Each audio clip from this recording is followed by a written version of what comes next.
possible.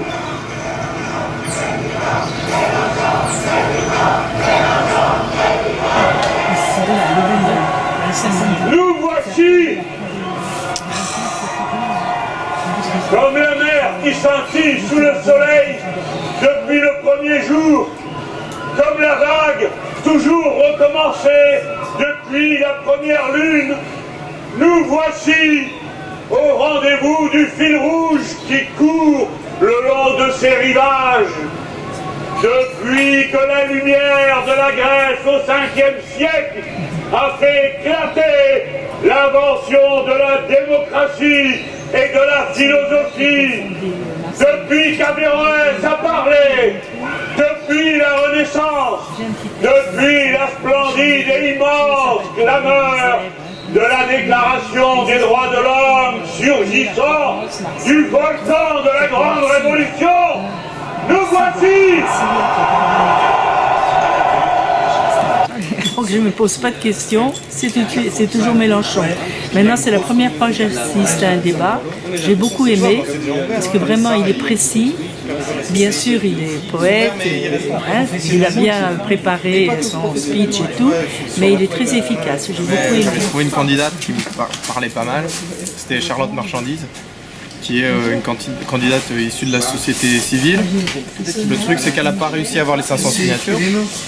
Et son programme, c'était un programme citoyen, etc., qui était assez proche du programme de Mélenchon. Donc comme elle n'a pas eu les 500 signatures, aujourd'hui je me dirige vers Mélenchon qui correspond vraiment aux idées que j'ai et qui a un programme qui est dense et qui a été fait en commun, quoi, qui n'est pas un programme fait par une personne ou par un petit groupe de personnes, et c'est ça qui m'intéresse. C'est que j'attends surtout un changement démocratique, que les décisions soient prises en commun, soient plus prises d'en haut vers le bas, mais qu'elles soient prises ensemble et puis qu'il y ait une vraie discussion, quoi. Parce que le 49.3, c'est joli, mais c'est pas démocratique, quoi.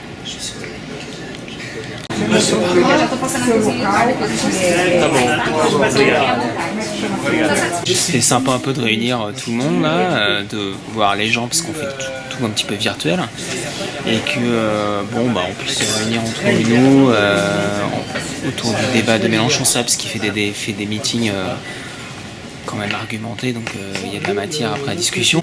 Je trouve ça pas mal de pouvoir avoir le meeting.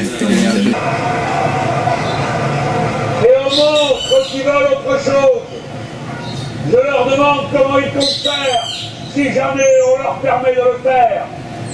Je vous demande, Françaises, Français, un châtiment électoral exemplaire pour ceux qui ont voulu nous diviser, nous séparer, nous pousser à nous haïr. En général, je ne suis pas trop les meetings, je suis plutôt les interviews sur les journaux, sur Facebook, un peu plus par les réseaux sociaux, etc. C'est toujours intéressant de voir, c'est vrai que Mélenchon, il parle quand même vraiment très très bien, donc c'est assez impressionnant, quoi. Donc je suis pas politisé par rapport à quelqu'un comme Raphaël et tout, donc je suis un peu, mais j'ai pas. Il faut encore que je lise les programmes pour mieux connaître les candidats. J'ai juste une connaissance superficielle sur cette élection. Et je suis venu parce que Raphaël il m'a proposé de venir en fait. Donc voilà. Et donc Mélenchon, c'est un candidat que je trouve intéressant. C'est pas forcément celui pour lequel je vais voter. Mais disons que sur le papier, il y a beaucoup de choses qui me plaisent, beaucoup d'idées qui me plaisent. Surtout dans l'idée de la société qu'il veut, en fait. Et donc sur le papier, il y a beaucoup de choses qui me plaisent. Après, au niveau de lui-même, de son énergie et tout, il me plaisait plus avant. C'est-à-dire, je suis allé même à un meeting aux dernières élections, et il avait vraiment, je le sentais plus convaincu, avec une énergie. Et je le trouve un peu, je sais pas, je le trouve un peu en demi-teinte cette année. Moins convaincu, tu vois. Est-ce qu'il a pas mis un peu d'eau dans son vin en se disant, parce qu'avant, un des gros reproches qui était fait, c'est qu'il était trop nerveux, trop révolutionnaire, et puis ça passait pas bien, quoi. Je pense que c'était une stratégie de sa part. Ah ouais, je pense aussi. Pour s'imposer. Il n'était pas présent dans l'espace politique. Personne ne le connaissait. Il suffisait de regarder les enquêtes, il y avait peu de personnes qui connaissaient Mélenchon, rien que même son nom. Alors connaître son programme, son positionnement et ainsi de suite, c'était déjà encore plus compliqué, donc il fallait créer un espace politique. Et il l'a fait en créant le conflit. Et il dit lui-même, il dit dans plusieurs interviews que c'était une stratégie. Et ce que tu dis d'avoir moins d'énergie, je pense que c'est aussi volontaire, tu vois, c'est le fait de pas être la figure. Tu vois, c'est d'avoir un positionnement plus démocratique, d'avoir un positionnement du fait en commun. Et donc, si tu veux faire en commun et en même temps, tu as une figure trop fort, bah c'est pas compatible. Et ça fait partie de l'idée de la 6ème République, c'est d'un peu détruire cette fonction du président providentiel et qui ferait tout. Et là, non, ça marche pas avec une personne, ça marche tous ensemble. Ne comptez que sur vos propres forces. Je ferai ma part. Ouais, je m'appelle Alexandre. Donc je suis venu voir le meeting de Mélenchon parce que voilà, je cherchais un candidat qui soit, à dire humaniste, républicain. Et c'est un des seuls qui nous a parlé de Rousseau, de Robespierre, de l'égalité des hommes, de la liberté. Aujourd'hui, il y a quand même le problème Le Pen. Et face à ça, aujourd'hui, on a quoi comme solution? On a Fillon. Pour quelqu'un de gauche, c'est pas possible. Et à gauche, on a Hamon qui sort du PS, qui est un parti qui a traumatisé la gauche française. Et donc Mélenchon qui se détache et qui a l'air d'apporter des vraies solutions, quoi. Et puis c'était bien d'évoquer le programme aussi pour que les gens repartent d'ici. Il y a des gens qui ne savaient pas trop où trouver le programme de Mélenchon. Et c'est important après pour que les gens puissent le diffuser, quoi, parce qu'il y a tous les livrets le programme qui est disponible sur Internet. Il y avait des gens qui n'étaient même pas au courant. Et il y avait Michel et Sonia qui étaient là et qui en parlaient autour d'elle. Donc c'est important, c'est comme ça de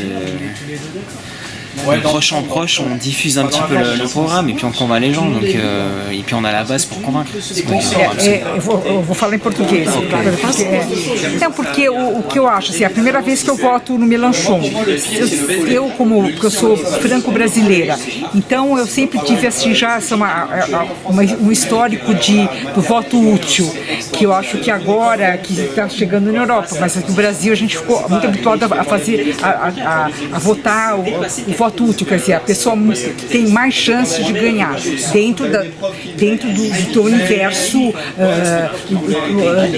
ideológico, claro, né? Mas assim, hoje, por exemplo, eu não vejo assim como votar no Hamon, porque eu acho muito fraco, jamais votaria no Macron, porque ele é um oportunista, sem dúvida, né? Ninguém nem sabe quem ele é, né? Porque ele muda a chaque semaine. Eu já há muito tempo já decidi votar no Mélenchon. O gosto dele é um cara inteligente, muito inteligente, muito contemporâneo, né? Porque ele tem um discurso contemporâneo, ele tem um discurso teatral de uma certa forma, mas não no sentido negativo do termo. Claro, eu acho que ele se profissionalizou como candidato, né? Ele sabe falar para as massas e, enfim, fala muito bem. Isso é importante, né? E tem um programa que diz respeito às necessidades das pessoas, à fraqueza das pessoas. Mesmo falar de paz é importante porque a explosão que está na Europa e fora da Europa, ele tem que marcar posição sobre a posição dele, né? Acho interessante. Então, Obrigado, viu?